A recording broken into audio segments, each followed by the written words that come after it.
दोस्तों, इससे पहले वाले पार्ट आईटीसी में इनपुट टैक्स क्रेडिट में मैंने आपको बताया था कि आईटीसी क्या होता है और इसमें किस तरीके से बेनिफिट अवेल किया जाता है। आज के इस पार्ट 2 में हम आपसे डिस्कस करेंगे कंडीशंस कि आखिर अगर आपको आईटीसी का बेनिफिट लेना है तो आपको कौन सी कंडीशंस को फुलफिल करना होगा। आइए एक एक करके इसके बारे में डिटेल में समझते हैं। देखिए, जब मैं आईटीसी की बात करता हूँ यानी कि इनपुट टैक्स क्रेडिट की बात करता हूँ तो सबसे पहला पॉइंट आता है tax should have been actually paid to the government for which ITC is to be availed either in cash or by utilisation of ITC. भाई सिंपल सी बात है कि अगर आपको आईटीसी यानी कि इनपुट टैक्स क्रेडिट का बेनिफिट लेना है यानी कि आप उसको अपने टैक्स पेमेंट के साथ एडजस्ट करना चाहते हो तो ये बहुत इंपॉर्टेंट चीज़ है कि आपने एक्चुअली टैक्स पे भी किया हो।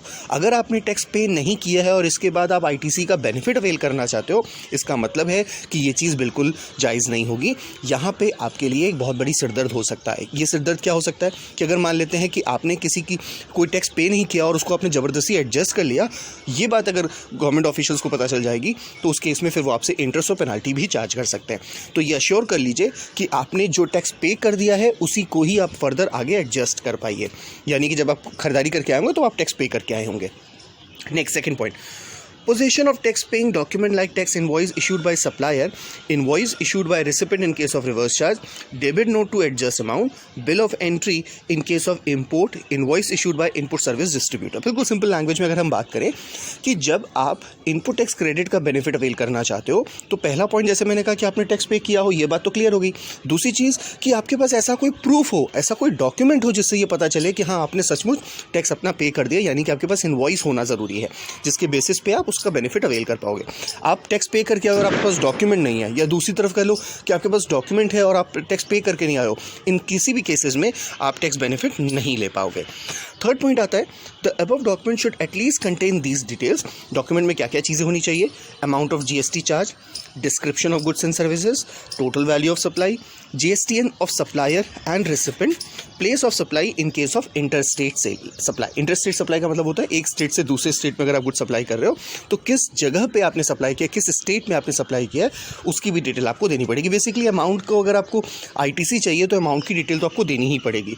तो ये सारी डॉक्यूमेंट्स के साथ इस डॉक्यूमेंट के अंदर आपको ये सारी चीज़ों को मेंटेन रखना पड़ेगा।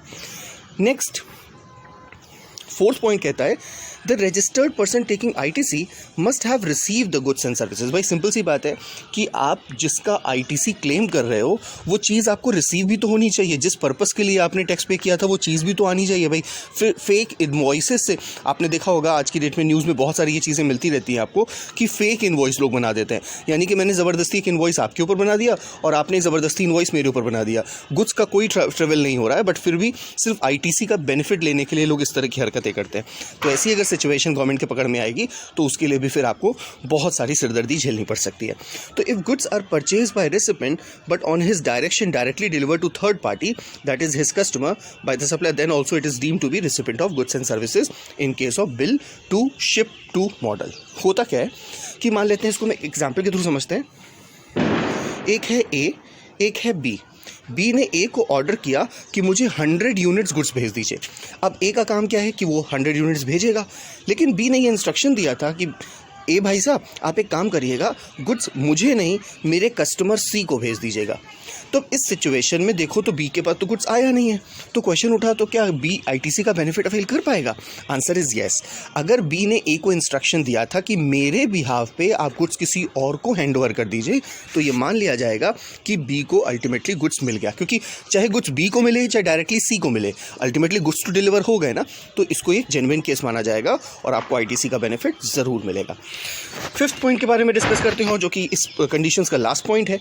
If advance is received for services, then instead of tax invoice, receipt voucher is issued and ITC will not be available on tax paid on advance. It will be available when service is received and tax invoice is issued। बिल्कुल clear cut इन्होंने एक बात कह दी है कि आपने advance दिया था कि भैया ये लो 1 लाख रुपए और मेरे को गुड्स 1 महीने के बाद डिलीवर कर देना। तो आप कहो कि मैंने 1 लाख रुपए दे दिया, मेरा टैक्स कट गया और मैं आईटीसी का बेनिफिट ले लूँ, ऐसा चलेगा? Answer is no.